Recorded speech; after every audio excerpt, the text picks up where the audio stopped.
Hello and welcome to smart learning.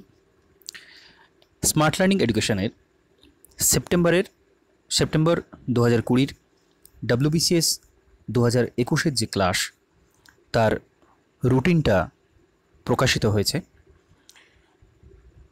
রুটিনে কিছু পরিবর্তন করা হয়েছে, সে সম্পর্কে আমি একটু বলে নিই। প্রথমত, কারেন্ট অ্যাফেয়ার্সটা প্রত্যেক সপ্তাহে একটা করে কারেন্ট অ্যাফেয়ার্সের টেস্ট রাখা হয়েছে। রেগুলার যেটা করা হবে, এখানে কোন ডেটের কারেন্ট অ্যাফেয়ার্স কতদিনের পর্যন্ত টেস্টগুলো নেওয়া হবে সেটা এখানে দেওয়া রয়েছে।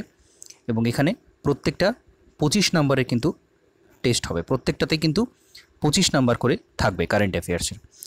সারা সপ্তাহের যে কারেন্ট অ্যাফেয়ার্স দেওয়া হলো, অর্থাৎ এখানে দেখা যাচ্ছে 1, 2, 3, 4, 5, 6 এই 6 দিনের কারেন্ট অ্যাফেয়ার্স নিয়ে টেস্টটা কিন্তু হবে এই দিন। আর এই 1 তারিখের যে টেস্টটা রয়েছে সেটা কিন্তু প্রিভিয়াস যে 1 উইক সেই আগস্ট মাসের অংশ নিয়ে কিন্তু টেস্টটা হবে।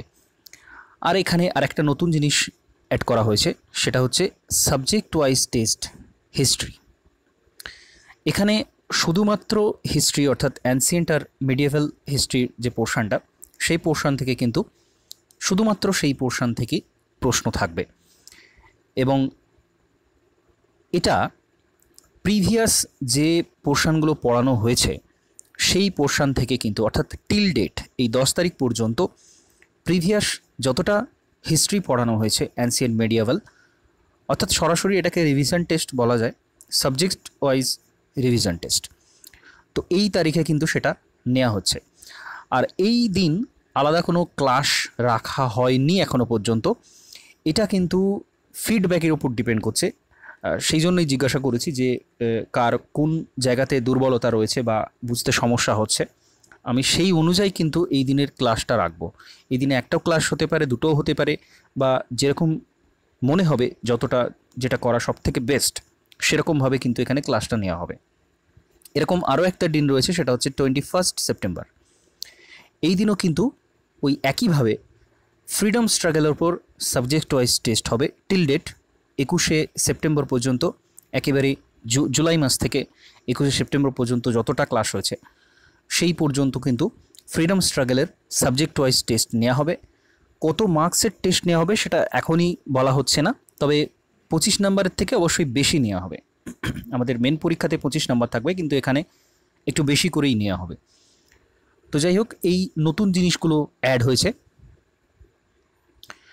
আর অন্যান্য ক্লাস যেভাবে চলছিল সেভাবেই চলছে। জুলাই, আগস্ট, সেপ্টেম্বর এই 3 মাসের ক্লাস কমপ্লিট হওয়ার পর এরপর আমাদের যে স্ট্র্যাটেজিটা থাকবে সেটা হচ্ছে আরেকটু ফাস্ট এগিয়ে যাওয়া, আরেকটু ফাস্ট সিলেবাস শেষ করার দিকে এগিয়ে যাওয়া। তখন কিন্তু দিনে 2টো করে বা 3টে করে ক্লাস নেওয়া হবে। এর কারণ প্রথম দিকে একেবারে শুরুর দিকে কিছুটা বুঝতে অসুবিধা হয়, বা সেই ছন্দটা আনতে একটু সময় লাগে, পড়াশোনার ছন্দটা, সেই চাপটা নিতে একটু সময় লাগে, অভ্যস্ত হতে একটু সময় লাগে। সেই জন্য প্রথম দিকে প্রত্যেক দিন একটা করেই ক্লাস রাখা হয়েছে। কিন্তু এরপর 3 মাস পরে, জুলাই, আগস্ট, সেপ্টেম্বর 3 মাস কমপ্লিট হয়ে যাওয়ার পর ধীরে ধীরে ফুল লেন্থ টেস্ট দেওয়া শুরু করা হবে। 200 নম্বরের যে টেস্ট সেটা নেওয়া হবে অক্টোবর থেকে, একেবারে প্রথম থেকে নেওয়া হবে এরকম ফাইনালাইজ করা হচ্ছে না। কিছুদিন রিভিশনের সময় দেওয়া হবে, যে 10 দিন বা 15 দিন রিভিশন দিয়ে অ্যাজ এ হোল তারপরে কিন্তু 200 নম্বরের টেস্টটা নেওয়া শুরু হবে। এবং সেই জন্যই কিন্তু তার আগে ওই এমসিকিউ প্রত্যেক দিন একটা পার্টিকুলার সাবজেক্টের কতগুলো এমসিকিউ কিন্তু তৈরি করতে হবে। খুব মোস্ট ইম্পর্টেন্ট যে সমস্ত এমসিকিউগুলো রয়েছে সেই এমসিকিউগুলো নিয়ে কিন্তু সেই জন্য আলাদা করে আরেকটা রুটিন রাখা হয়েছে, সেটা নিয়ে একটু বলছি।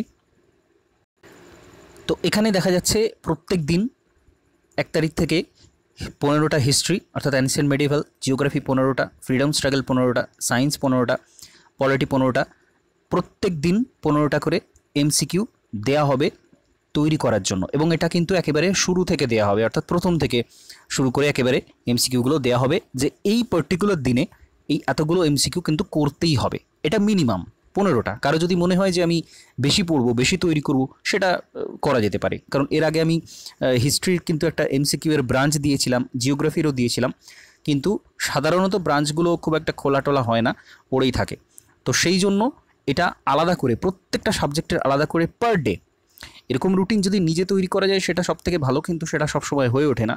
সেই কারণেই প্রত্যেক দিন আলাদা করে 15টা করে মিনিমাম এমসিকিউ কিন্তু তৈরি করতে হবে, যেটা এক্সামে গিয়ে কিন্তু দারুণভাবে কাজে দেবে এই অ্যাজ এ হোল। তো এগুলো প্রাথমিকভাবে আমি 15টা করেই দেবো। এরপরে পরবর্তী সময়ে যখন এক্সামের আগে এগুলো কিন্তু একেবারে কম্পিলেশন করে দেবো, একসাথে জুড়ে দেবো, যাতে করে এগুলো খুব সহজে রিভাইজ করা যায়। তো এই যে কদিন দেয়া হলো, এরপরে কিন্তু এইটার ওপর টেস্ট নেওয়া হবে, অর্থাৎ এই সানডেতে এই কমপ্লিট এতগুলো যে নেওয়া হলো কোয়েশ্চেন, এইগুলোর দিকে কিন্তু টেস্ট নেওয়া হবে। তো এখানে যে টেস্টটা থাকবে এটা কিন্তু থাকবে 25 মার্কসের। এই যতগুলো নেওয়া হচ্ছে এর ওপর 25 নম্বরের টেস্টগুলো থাকবে, অর্থাৎ এর পরবর্তী সপ্তাহে, অর্থাৎ এখান থেকে এই পর্যন্ত কমপ্লিট টেস্টটা কিন্তু হবে এই দিন। আবার পরবর্তী সপ্তাহে যেটা হচ্ছে, অর্থাৎ উইকলি টেস্ট যেরকম কারেন্ট অ্যাফেয়ার্সের ক্ষেত্রে হয়, সেরকম সমস্ত সাবজেক্টের ক্ষেত্রেই কিন্তু উইকলি টেস্টটা নেওয়া হচ্ছে। তো যাতে করে অ্যাজ এ হোল প্রিপারেশানটা খুব ভালো করে তৈরি হয়ে যায়। অর্থাৎ ম্যাথ এমসিকিউ 15টা। ম্যাথ এমসিকিউটা কীরকম হবে, এখানে কিন্তু প্রাথমিকভাবে উত্তর দিয়ে দেওয়া হবে না। এটা মর্নিংয়ে দেওয়া হবে 15 নম্বরের 15টা ম্যাথ। এটা কিন্তু প্রথমে নিজেকে প্র্যাকটিস করতে হবে সারা দিনে। এরপর এর উত্তরটা কিন্তু সন্ধ্যা নাগাদ বা রাত্রের মধ্যে, ওই দিনের মধ্যে আর কি, উত্তরটা কিন্তু দিয়ে দেওয়া হবে, এই 15টা উত্তর। এটা কিন্তু ম্যাথের জন্য, ম্যাথ প্র্যাকটিসের জন্য। তো এখানে প্রত্যেকটা আলাদা আলাদা করে চিহ্ন এই জন্যই দেওয়া আছে যাতে করে রেকগনাইজ করা যায়। তো এখানে আমরা দেখতে পাচ্ছি প্রত্যেকটা সাবজেক্টের মিনিমাম 3টে করে 15 নম্বরের এমসিকিউ কিন্তু দেওয়া আছে। হিস্ট্রি আর জিওগ্রাফির ক্ষেত্রে 4টে আছে এখানে। তো যাই হোক, এরকমভাবে কিন্তু প্রত্যেক দিন এমসিকিউ প্র্যাকটিস করতে হবে, যেটা খুব একটা জরুরি বিষয়। তো এগুলো পরে আনার এই কারণ একটাই, যে কিছুটা অভ্যস্ত হয়ে যাওয়ার পরেই কিন্তু এমসিকিউগুলো তৈরি করাটা অনেক বেশি সহজ হয়ে যায়, মনে রাখাটা সহজ হয়ে যায়। নাহলে বিষয়টা শুধুমাত্র মুখস্থে দাঁড়িয়ে যায়, সেটা কোনোভাবেই কাম্য নয়। তো যাই হোক, এইভাবে এই এমসিকিউ এর টেস্টগুলো কিন্তু পরপরইভাবে প্রত্যেক দিন দেওয়া হবে, এবং প্রত্যেক সানডেতে টেস্টগুলো নেওয়া হবে। আবার মন্ডের ক্ষেত্রে আবার ওই কারেন্ট অ্যাফেয়ার্সের টেস্ট। তো এইভাবে কিন্তু চলবে। আর ওই ক্লাসের ক্ষেত্রে নতুন কী ধরনের ক্লাস অ্যাড করা হবে সেটা কিন্তু ফিডব্যাকের উপর ডিপেন্ড করছে। আমি প্রত্যেককে জিজ্ঞাসা করেছি যে কার কোন কোন বিষয়ে প্রবলেম আছে, বা কোনগুলো বুঝতে অসুবিধা হচ্ছে, বা ক্লাসের ক্ষেত্রেও কিছু সমস্যা হলে সেটা কিন্তু আমি সরাসরি বলতে বলেছি, যাতে করে সেটা তার মতো করে ততটা সে যেভাবে নিতে পারছে বা যতটা যার প্রয়োজন সেভাবে কিন্তু ক্লাসগুলো দেওয়া হবে। তো সামগ্রিকভাবে এই পরিবর্তনগুলো রাখা হয়েছে, এবং আবারও একটা কমপ্লিট প্ল্যানিং নিয়ে কিন্তু এগোতে হবে, যেটা বারবার বলেছি আমি আগেও, যে সামগ্রিকভাবে সিলেবাস কমপ্লিট হবে কিন্তু ডিসেম্বর নাগাদ রাখা হয়েছে ডেডলাইন, কিন্তু ডিসেম্বরের আগেই সিলেবাস কমপ্লিট হয়ে যাবে, ডিসেম্বরের আগেই কমপ্লিট হয়ে যাবে। তো কমপ্লিট হওয়ার সাথে সাথে কিন্তু একেবারে টেস্ট দেওয়া শুরু করে দিতে হবে। আর এটা মাথায় রাখতে হবে, এই পড়াশোনাটা কিন্তু শুধুমাত্র প্রিলিমসের জন্য নয়, এটা প্রিলিমস প্লাস মেন্স ইন্টারভিউর জন্য বলা যেতে পারে। তো সামগ্রিক, কারণ ইন্টারভিউর জন্য আলাদা করে তো সেরকম ধরনের প্রস্তুতি হয় না, সামগ্রিকভাবে ইন্টারভিউতে বিভিন্ন ধরনের প্রশ্ন ধরা হয়। তো সেই সামগ্রিক যে প্রিপারেশন, সেই প্রিপারেশনটাই কিন্তু চলছে, এবং এখন থেকেই কিন্তু সেই উদ্দেশ্য রেখে, সেই লক্ষ্যটা রেখে কিন্তু চলতে হবে। তো সেভাবেই এই রুটিনটা করা রয়েছে অ্যাজ এ হোল, এবং যত আমরা সিলেবাস কমপ্লিটের দিকে এগোবো তত কিন্তু নতুন নতুন বিভিন্ন বিষয়গুলো অ্যাড হবে, নতুন ক্লাসগুলো অ্যাড হবে। তো এভাবে কিন্তু চলতে থাকবে, যাতে করে সফলতাটা 100% কনফার্ম করে নেওয়া যায়। যত বেশি প্র্যাকটিস, এখানে কিন্তু আবারও একটা বিষয়, সেটা হচ্ছে এই মেন্সের ক্ষেত্রে, বা যেখানে আমরা অনেক বেশি এমসিকিউ আমাদেরকে করতে হবে, সলভ করতে হবে। তো সামগ্রিক বিষয়টা কিন্তু ডিপেন্ড করছে এই এমসিকিউ এর ওপর, সামগ্রিক বিষয়টা। মেন্সের ক্ষেত্রে বাংলা, ইংলিশ আর অপশনাল বাদ দিয়ে বাকি পুরোটাই কিন্তু এমসিকিউর ওপর ডিপেন্ডেন্ট, পুরোটাই এমসিকিউ। সেখানে একটা হিউজ নাম্বারের মার্কস যদি আমরা তুলে নিতে পারি সেটা কিন্তু একেবারে কনফার্ম হয়ে যাবে। তো এই জায়গাটাই কিন্তু আসল খেলা, এমসিকিউ এর খেলাটাই কিন্তু আসল। কারণ ডেসক্রিপটিভে অপশনালটা বাদ দিয়ে বাংলা ইংলিশের ক্ষেত্রে কিন্তু একটা পার্টিকুলার টাইমের পর আর সেই অর্থে মার্কসটা তোলা সম্ভব হয় না। খুব ভালো লেখা 200 নাম্বারের মধ্যে সেটা 130, 40, 50 ম্যাক্সিমাম এই পর্যন্ত কিন্তু যাওয়া সম্ভব, তারপরে আর যাওয়া সম্ভব নয়। কিন্তু এমসিকিউ এর ক্ষেত্রে এটা লিমিটলেস, অর্থাৎ 200 নাম্বারের মধ্যে কিন্তু 200 মনে করলে কেউ পেতে পারে। তো যাই হোক, 200টা সেটা একটা অন্যরকম ব্যাপার চলে আসছে, কারণ কোয়েশ্চেনের ক্ষেত্রে ওই 120 পর্যন্ত সাধারণত অ্যাভারেজ যারা 120 পর্যন্ত টানতে পারে, প্রচুর পরিশ্রম করলে সেটা 150-এ নিয়ে যাওয়া সম্ভব। 150, 60, 70, যে যত বেশি ইনভলভ থাকবে সেই সাবজেক্টটা নিয়ে, সেই বিষয় নিয়ে, যত বেশি এমসিকিউ সলভ করবে তার উপর ডিপেন্ড করছে। আর একটা বিষয় মেমোরি কতটা কাজ করছে।